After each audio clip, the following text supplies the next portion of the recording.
Welcome to the overview on teaching students to use the writing process for a variety of purposes. Writing well requires the writer to think carefully about the purpose for writing, plan what to say, plan how to say it, and understand what the reader needs to know. It also involves evaluating plans and text and revising them to make them better. Teachers can help students become effective writers by teaching a variety of strategies for each component of the writing process and help students apply the strategies until they are able to do so independently. The writing process is the means through which a writer composes text. Writing is not a linear process. It is flexible, and students need to learn to move easily back and forth between components of the writing process. Components of the writing process include planning, drafting, sharing, evaluating, revising, editing, and finally, publishing the final product. Planning involves developing goals and generating ideas, gathering information, and organizing ideas for writing. Drafting focuses on selecting the words and sentences to get a writer's ideas on paper. Sharing is when writers show or read their ideas or drafts to others throughout the writing process, and it enables students to obtain feedback and suggestions for improving their writing. Evaluating can be carried out by teachers or peers who provide feedback, or by the writers themselves as they reread their text and consider whether they are meeting their writing goals. Revising requires making content changes, like reorganizing ideas, adding or removing text, or refining word choice to clarify or enhance meaning. Editing involves making changes to make sure spelling and grammar are correct. And publishing typically occurs at the end of the writing process as students produce a final product that is shared. Students need to learn specific strategies for each component of the writing process.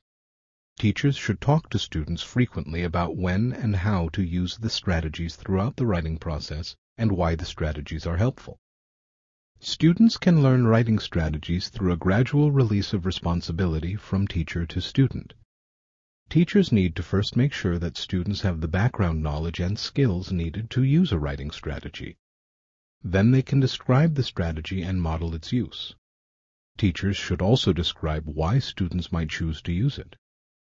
Last, teachers should guide students to practice applying the strategy as they write independently.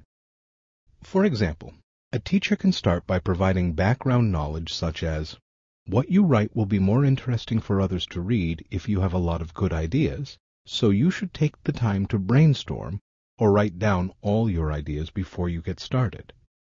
Then the teacher can describe brainstorming by saying, brainstorming helps you think about what you already know. Write down as many ideas as you can think of, good or bad. You may find some ideas that you didn't think about before. Next, the teacher can model how to use the strategy by brainstorming some ideas on the board and asking students to add ideas to the list. Students can then begin to practice using the brainstorming strategy on their own, with assistance and reminders from the teacher as needed, such as, remember to brainstorm as many ideas as you can before you actually start writing your own paper. Do not worry about whether you think the ideas are good or bad. Finally, students are prepared to brainstorm on their own when they begin writing projects. Once students learn to use strategies independently, teachers should help them understand how to select and use appropriate strategies. To help students select the appropriate writing strategy, teachers could post strategies on a wall chart in the classroom, with one column listing the strategies and another column providing a list of situations in which these strategies could be used. Once students are able to use a strategy effectively and independently, they can add situations to the chart. Once students have acquired a set of strategies to carry out the components of the writing process, they need to learn how to move back and forth flexibly between different components of the writing process as they develop text. Text may need to be revised numerous times to communicate more effectively. Teachers should engage students in writing activities in which the writing process does not move in a linear fashion, but rather where students are encouraged to move back and forth between the components of the writing process as their text takes shape. Students need to learn that writing is used for a variety of purposes, such as conveying information, making an argument, providing a means for self-reflection, sharing an experience, enhancing understanding of reading, or providing entertainment. Teachers should model for students the different purposes for writing and how specific genres can help them achieve their writing goals. It is important for students to understand the purpose of different genres so that they can select the genre best suited to their writing task. In teaching a particular genre, teachers should emphasize the purpose of that genre and how its features are related to the purpose of the writing task.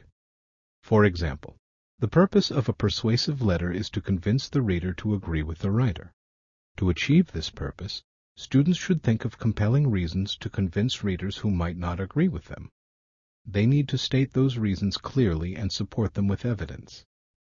Teachers can provide real-world scenarios to help students understand the different purposes for writing, such as having students write a persuasive letter to convince their parents that a friend should be allowed to spend the night, or a letter to the principal asking for permission to go on a special field trip.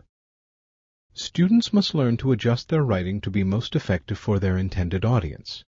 To help students understand the role of audience in writing, it is important to design writing activities that naturally lend themselves to different audiences. For example, teachers and students can generate a list of potential audiences for a given writing assignment. Then students can choose the audience that best fits their writing topic. They can practice adjusting their tone and word choice to suit their audience by writing and rewriting the same piece for different audiences.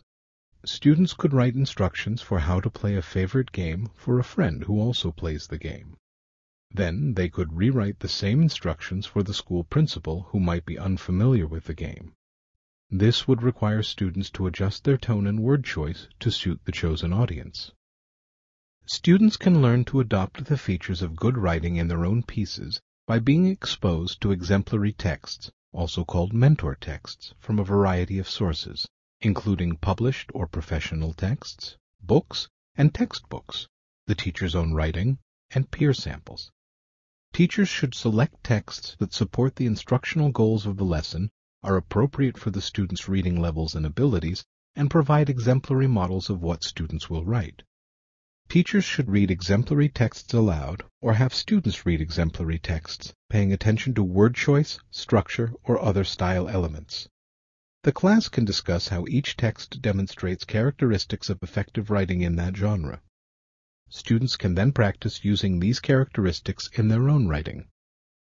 Students must also learn to use techniques that are specific to a purpose of writing. Techniques can help students frame their writing for a specific purpose. Techniques should be taught explicitly and directly through a gradual release of responsibility from teacher to student until students are able to apply the techniques independently. For example, students in younger grades can imagine using their 5 senses to describe the sensory details of a piece of writing. What did I see, hear, touch, smell, and taste? In grades 2 through 6, students can complete a KWL chart to gather appropriate information, what I know, what I want to know, and what I learned. In older grades, students can practice the tree technique as they write. They tell what they believe with the topic sentence, provide 3 or more reasons for why they believe this, wrap it up with an ending, and examine to make sure they have explained each of their reasons.